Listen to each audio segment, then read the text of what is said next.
ನಮಸ್ಕಾರ ವೀಕ್ಷಕರೇ, welcome to ನಮಸ್ತೆ ಇಂಡಿಯಾ ಕುಕಿಂಗ್ ಚಾನಲ್. ಇವತ್ತು ನಮ್ಮ ಚಾನಲ್ನಲ್ಲಿ ಬಾಳೆ ದಿಂಡಿನ ಪಲ್ಯ ಮಾಡೋದು ಹೇಗೆ ಅನ್ನೋದನ್ನು ನೋಡೋಣ. ಒಂದು ಪಾತ್ರೆಯಲ್ಲಿ 50 ಗ್ರಾಮ್ ಅಷ್ಟು ಹೆಸರು ಬೇಳೆಯನ್ನು ನೆನೆಸಿಡ್ತಾ ಇದ್ದೀನಿ. ಅರ್ಧ ಅವರ್ ನೆನೆಸಿದ್ರೆ ಈ ರೀತಿ ಆಗುತ್ತೆ. ನೆನೆಸಿಟ್ಟಿದ್ದ ಬೇಳೆಯನ್ನು ಚೆನ್ನಾಗಿ ತೊಳೆದ್ಬಿಟ್ಟು ಇನ್ನೊಂದು ಪಾತ್ರೆಯಲ್ಲಿ ಹಾಕ್ತಾ ಇದ್ದೀನಿ. ಬೇಳೆ ಬೇಯೋಷ್ಟು ನೀರನ್ನು ಹಾಕಿ ಸ್ವಲ್ಪ ಅರಿಶಿನ ಪುಡಿಯನ್ನು ಹಾಕ್ತಾ ಇದ್ದೀನಿ.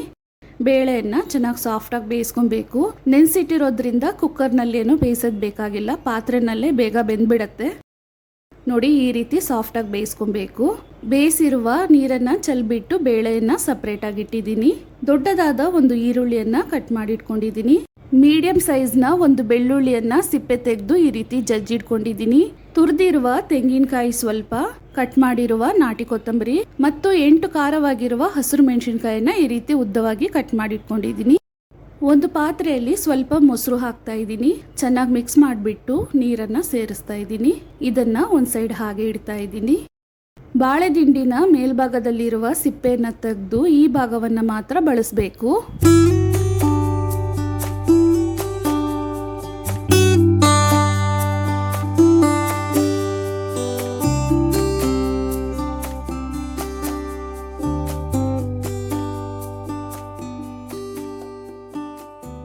ಬಾಳೆ ದಿಂಡಿನಲ್ಲಿದ್ದ ಈ ರೀತಿ ಗಟ್ಟಿ ಭಾಗವನ್ನು ಮಾತ್ರ ತಗೊಂಡಿದ್ದೀನಿ. ತುದಿಯ ಭಾಗಗಳನ್ನು ಕಟ್ ಮಾಡ್ತಾ ಇದ್ದೀನಿ.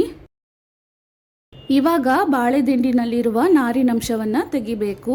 ಕಟ್ ಮಾಡಿಬಿಟ್ಟು ಈ ರೀತಿ ಎಳೆದಾಗ ನಾರು ಕಾಣಿಸ್ಕೊಳ್ಳುತ್ತೆ. ಇದನ್ನು ಕೈಯಿಂದ ತೆಗೆದುಬಿಡ್ತಾ ಇದ್ದೀನಿ. ಇದೇ ರೀತಿನೇ ಪ್ರತಿಯೊಂದು ಪೀಸನ್ನು ಕಟ್ ಮಾಡಬೇಕಾದ್ರೂ ನಾರನ್ನು ತೆಗಿಬೇಕು.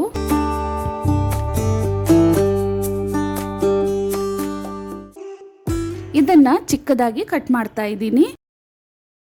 ಕಟ್ ಮಾಡಿರುವ ಬಾಳೆ ದಿಂಡಿನ ಚೂರುಗಳನ್ನು ಮಜ್ಜಿಗೆ ನೀರಲ್ಲಿ ಹಾಕ್ತಾ ಇದ್ದೀನಿ. ಈ ರೀತಿ ಮಾಡೋದ್ರಿಂದ ಬಾಳೆ ದಿಂಡು ಬೇಗ ಕಪ್ಪಾಗೋದನ್ನು ಸ್ವಲ್ಪ ತಡಿಬಹುದು. ನೋಡಿ, ಇದೇ ರೀತಿ ಬಾಳೆ ದಿಂಡಿನಲ್ಲಿರುವ ನಾರಿನಂಶವನ್ನು ತೆಗೆದು ಚಿಕ್ಕದಾಗಿ ಕಟ್ ಮಾಡಿ ಮಜ್ಜಿಗೆ ನೀರಲ್ಲಿ ಹಾಕಿಡ್ತಾ ಇದ್ದೀನಿ.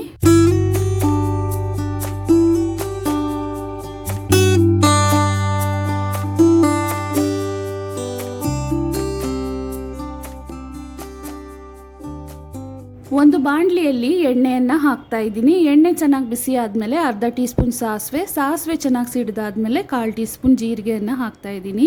ಇದಾದ್ಮೇಲೆ ಕರಿಬೇವಿನ ಸೊಪ್ಪು, ಹಸಿರು ಮೆಣಸಿನಕಾಯಿ, ಈರುಳ್ಳಿಯನ್ನು ಹಾಕಿ ಈರುಳ್ಳಿ ಸಾಫ್ಟ್ ಆಗೋವರೆಗೂ ಬಾಡಿಸ್ಕೊಳ್ತಾ ಇದ್ದೀನಿ. ಇದರಲ್ಲೇ 1/4 ಟೀ ಸ್ಪೂನ್ ಅಷ್ಟು ಹಿಂಗು, 1/4 ಟೀ ಸ್ಪೂನ್ ಅರಿಶಿನದ ಪುಡಿಯನ್ನು ಹಾಕಿ ಚೆನ್ನಾಗಿ ಬಾಡಿಸ್ಕೊಳ್ತಾ ಇದ್ದೀನಿ. ಈರುಳ್ಳಿ ಸ್ವಲ್ಪ ಫ್ರೈ ಆದಮೇಲೆ ಜಜ್ಜಿರುವ ಬೆಳ್ಳುಳ್ಳಿಯನ್ನು ಹಾಕ್ತಾ ಇದ್ದೀನಿ. ಇದನ್ನು ಸ್ವಲ್ಪ ಬಾಡಿಸ್ಕೊಬೇಕು. ಬೆಳ್ಳುಳ್ಳಿ ಸ್ವಲ್ಪ ಫ್ರೈ ಆದಮೇಲೆ ಕಟ್ ಮಾಡಿರುವ ಬಾಳೆ ದಿಂಡನ್ನು ಹಾಕ್ತಾ ಇದ್ದೀನಿ. ಇದನ್ನು ಒಂದ್ಸಲ ಚೆನ್ನಾಗಿ ಮಿಕ್ಸ್ ಮಾಡ್ಕೊಬೇಕು. ರುಚಿಗೆ ತಕ್ಕಷ್ಟು ಉಪ್ಪನ್ನು ಹಾಕ್ತಾ ಇದ್ದೀನಿ. ಇವಾಗ 1 ನಿಮಿಷದವರೆಗೂ ಚೆನ್ನಾಗಿ ಬಾಡಿಸ್ಕೊಬೇಕು. ಬಾಳೆ ದಿಂಡಿನಲ್ಲೂ ನೀರಿನಂಶ ಇರುತ್ತೆ, ಆದ್ರಿಂದ ಸ್ವಲ್ಪ ನೀರನ್ನು ಹಾಕ್ತಾ ಇದ್ದೀನಿ.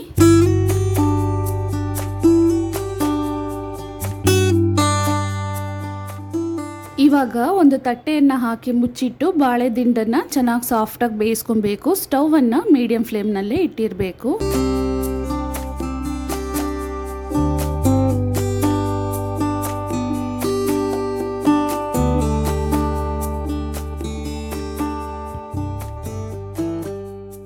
ಬಾಳೆ ದಿಂಡು ಇನ್ನೂ ಸ್ವಲ್ಪನೂ ಸಾಫ್ಟಾಗಿ ಬೇಯಬೇಕು. ಆದ್ರಿಂದ ಇದನ್ನೆಲ್ಲ ಒಟ್ಟಿಗೆ ಸೇರಿಸಿ ಮುಚ್ಚಳವನ್ನು ಹಾಕಿ ಸ್ಟವನ್ನು ಲೋ ಫ್ಲೇಮ್ನಲ್ಲಿ ಇಟ್ಟು ಬೇಯಿಸ್ಕೊಳ್ತಾ ಇದ್ದೀನಿ.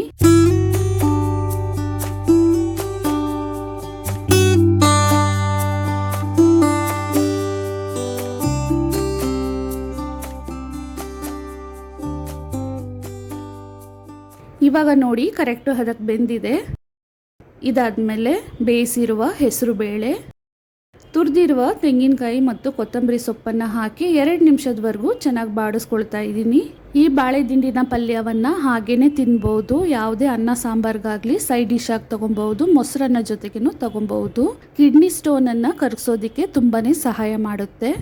ವೀಕ್ಷಕರೇ, ಈ ವಿಡಿಯೋ ನಿಮಗೆ ಇಷ್ಟ ಆಗಿದ್ದರೆ ನಮ್ಮ ಚಾನಲನ್ನು ಲೈಕ್ ಮಾಡಿ, ಸಬ್ಸ್ಕ್ರೈಬ್ ಮಾಡೋದನ್ನು ಮರೆಯಬೇಡಿ. ಧನ್ಯವಾದಗಳು.